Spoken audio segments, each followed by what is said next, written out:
आज की इस वीडियो में इलेक्ट्रॉन बिंदु संरचना करना सीखेंगे और इलेक्ट्रॉन बिंदु संरचना निकालने के गजब आज तरीके आपको बताने वाला हूं। ऐसा तरीका जिसको देखने के बाद कोई भी विद्यार्थी, कितना ही कमजोर विद्यार्थी क्यों ना, कोई भी आसानी से समझ जाएगा और किसी भी तत्वों का, किसी भी यौगिक का, किसी भी अणु का आसानी से आप निकाल सकते हैं इलेक्ट्रॉन बिंदु संरचना। तो क्या है इलेक्ट्रॉन बिंदु संरचना? देखिए, इलेक्ट्रॉन बिंदु संरचना निकालने के लिए आपको दो बातों का ध्यान रखना। वो कौन कौन सा बातें हैं? तो किसी भी तत्व का, जिस तत्व का निकालना उसका परमाणु संख्या पता होना चाहिए। मान लीजिए आपको हाइड्रोजन के बीच आपको दिखाना है कि इलेक्ट्रॉन बिंदु संरचना आपको करना हाइड्रोजन के लिए, तो भैया हाइड्रोजन का परमाणु संख्या पता होना चाहिए ना। ठीक है, अब कैसे बता रहा हूं परमाणु संख्या कहां कहां योगदान होता है। देखिए, कहने का मतलब कोई भी तत्व दिया तो उसका परमाणु संख्या आपको पता होना चाहिए। दूसरी बात है, उस तत्व का, जिस भी तत्व का परमाणु संख्या आपको पता, उस तत्व का आपको इलेक्ट्रॉनिक विन्यास करने आना चाहिए। इलेक्ट्रॉनिक विन्यास आपको 2, 8, 8, 18, 32 इस रूप में आपको करना है। ठीक है, यानी ऐसा करने से क्या होगा, इलेक्ट्रॉनिक विन्यास करेंगे तो उसके बाहरी कक्ष में जो इलेक्ट्रॉन आएगा उसी इलेक्ट्रॉन के सहारे हम इलेक्ट्रॉन बिंदु संरचना करते हैं। यानी किसी भी तत्व के बाहरी कक्ष में जो इलेक्ट्रॉन होता है उसी के माध्यम से हम क्या करेंगे, अस्तक पूरा करके इलेक्ट्रॉन बिंदु संरचना निकालेंगे और सब कोई समझ जाएगा। आते हैं एग्जांपल से समझते हैं। आपको कम से कम 1 से लेकर 30 तक तत्वों की परमाणु संख्या याद हो जाएगी ना, तो समझिए कि आसानी से आप इलेक्ट्रॉन बिंदु संरचना मतलब लिख सकते हैं। 1 से लेकर 30 तक मतलब याद करना, hydrogen, helium, lithium, beryllium, boron, carbon, nitrogen, oxygen, fluorine, neon, sodium, magnesium, aluminium, ऐसे आपको 30 तक कम से कम याद कर लेने हैं। ठीक है ना? ठीक है, देखिए, तो दो चीजें इलेक्ट्रॉन बिंदु संरचना तैयार करने, तो दो चीजें आपको दिमाग में होना चाहिए। पहला, उस तत्व की परमाणु संख्या और उस तत्व का इलेक्ट्रॉनिक विन्यास आपको करना आना चाहिए।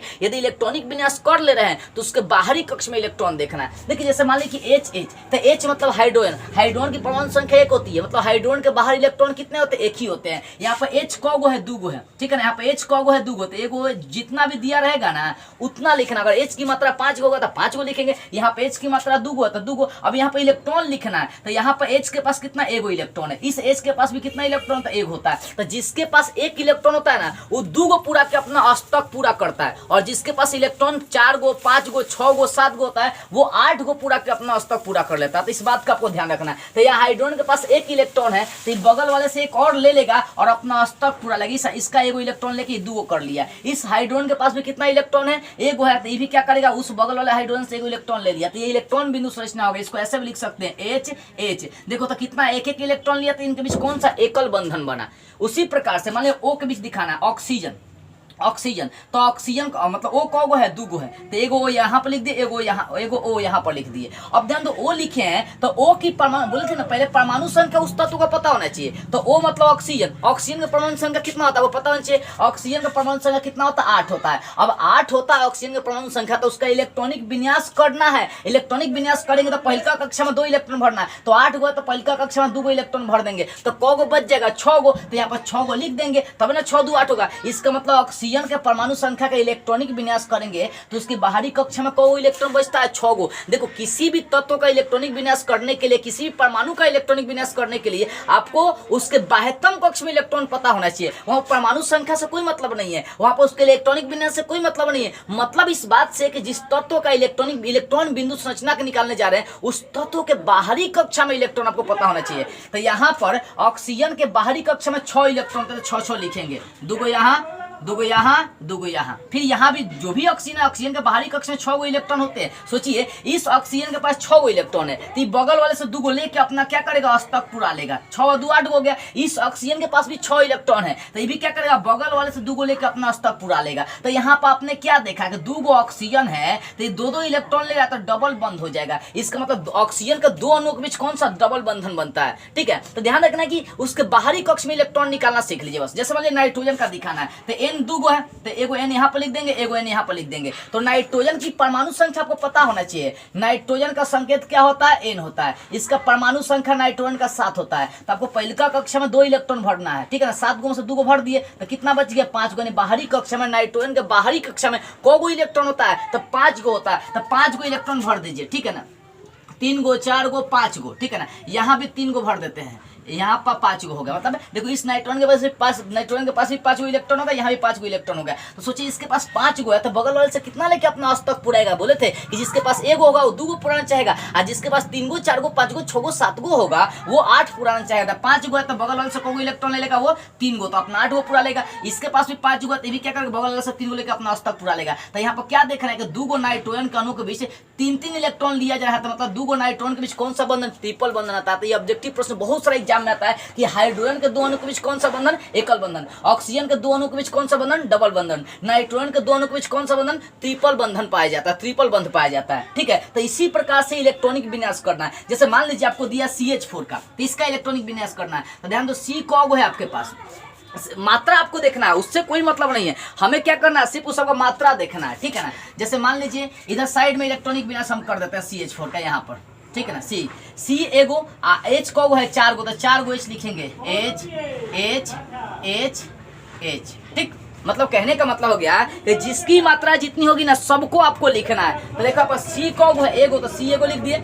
H कौगो है 4 गो, तो H एगो 2 गो 3 गो 4 गो लिख दिया। अब सबका बाहरी कक्ष में इलेक्ट्रॉन लिखना था। कार्बन कितने नंबर पाता है, कार्बन 6 नंबर पाता है। इसका इलेक्ट्रॉनिक विन्यास करेंगे, कार्बन 6 नंबर पर जब आता है, कार्बन जब 6 नंबर पर आता है तो उसके बाद एक पहला कक्षा में 2 इलेक्ट्रॉन भरेंगे, तो बाहरी कक्षा में कितना इलेक्ट्रॉन बचेगा, उसका 4 इलेक्ट्रॉन बचेगा। यानी कार्बन के पास बाहरी कक्षा में 4 इलेक्ट्रॉन होता है, तो 4 गो इलेक्ट्रॉन क्या करते हैं, यहाँ पर भर देते हैं कार्बन के। और हाइड्रोजन के पास आपको पता है कि उसके पास एक इलेक्ट्रॉन होता ही है। हाइड्रोजन के पास कितना इलेक्ट्रॉन, एक ही होता है। ठीक है, तो प्रत्येक हाइड्रोजन अपना अस्तक पूरा करेगा। हाइड्रोजन के पास 1 इलेक्ट्रॉन होता है, तो 2 गो मिला के अपना अस्तक पूरा करेगा। तो ये क्या किया, अपना अस्तक पूरा कर लिया। ये भी क्या करेगा, अपना अस्तक पूरा कर लेगा। ये भी हाइड्रोजन क्या करेगा, 1 इलेक्ट्रॉन लेकर अपना क्या किया, अस्तक पूरा कर लिया। इस प्रकार से क्या सारा हाइड्रोजन अपना क्या किया, अस्तक पूरा कर लिया। अब कार्बन बच रहा है, सारा जितना भी तत्व दिया रहेगा वहां पर सब अपना अस्तक पूरा करेगा। तो कार्बन के पास 4 इलेक्ट्रॉन था, तो ये भी अपना अस्तक पूरा करेगा। चारों हाइड्रोजन का 1-1 इलेक्ट्रॉन ले लेगा। तो 4 गो पहले से था, चारों का ले लिया, तो 4 कितना हो गया, 8 गो हो गया। तो यही निकला आपका इलेक्ट्रॉन बिंदु संरचना। इसको आप ऐसे भी लिख सकते हैं,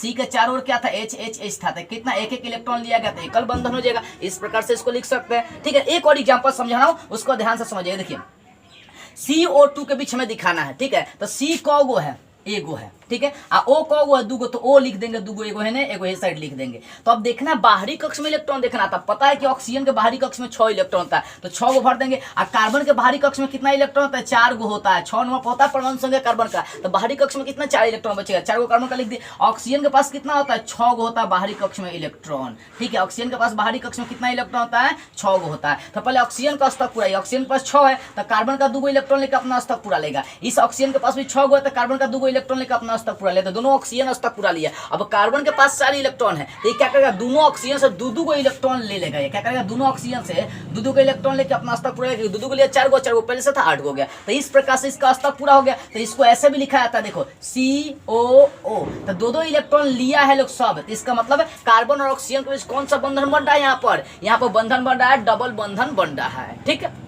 उसी प्रकार से मान लो अमोनिया का दिखाना होगा, तो N लिख देंगे।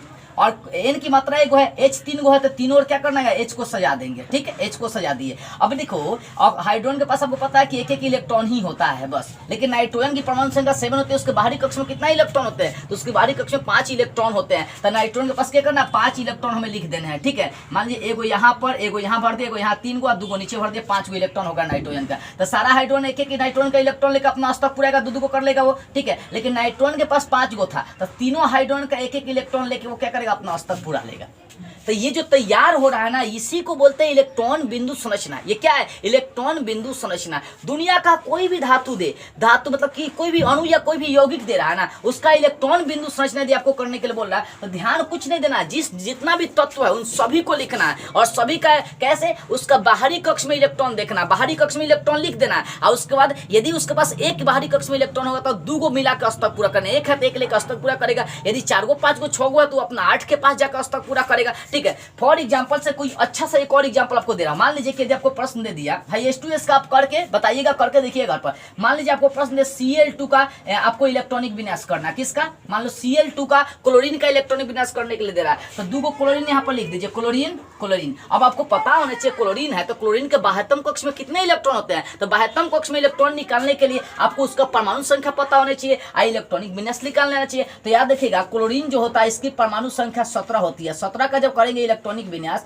तो पहले कक्षा में 2 इलेक्ट्रॉन भरेंगे, दूसरा कक्षा में 8 इलेक्ट्रॉन भरेंगे, तो 2 8 10 हो गया। और 17 गो आपके पास होता है, 10 गो भरिए दे, कितना बच गया 7 गो। यानी इसका मतलब क्लोरीन के बाहरी कक्ष में कितना इलेक्ट्रॉन होते हैं, 7 गो हो जाते हैं क्लोरीन के। तो 7 गो भर देंगे बाहरी कक्ष में इलेक्ट्रॉन, ठीक है। एक गो हेने भर देते हैं, और 2 गो इधर भर देते हैं, 2 गो इधर भर देते हैं, 2 गो इधर भर देते हैं। देखिए क्लोरीन के पास कितना इलेक्ट्रॉन में होगा, 2 4 6 1 7। यहाँ भी वही करते हैं, यहाँ भरते हैं, 2 गो इधर भरते हैं, 2 गो इधर भरते हैं, 2 गो इधर भरते हैं। क्लोरीन के बाह्यतम कक्ष में 7 इलेक्ट्रॉन हो जाते हैं। तो सोचिए इसके पास 7 गो इलेक्ट्रॉन होते हैं, अपना स्तर पुराने के लिए 8 गो करेगा, तो एगो बगल वाले क्लोरीन से ले लेगा ये, ठीक है, अपना स्तर पूरा लिया। ये वाला क्लोरीन भी क्या करेगा, एगो क्लोरीन का अणु लेके अपना स्तर पूरा लेते, एक एक ले रहा है। इसका मतलब Cl के बीच एकल बंधन ही पाया जाता है क्लोरीन के बीच।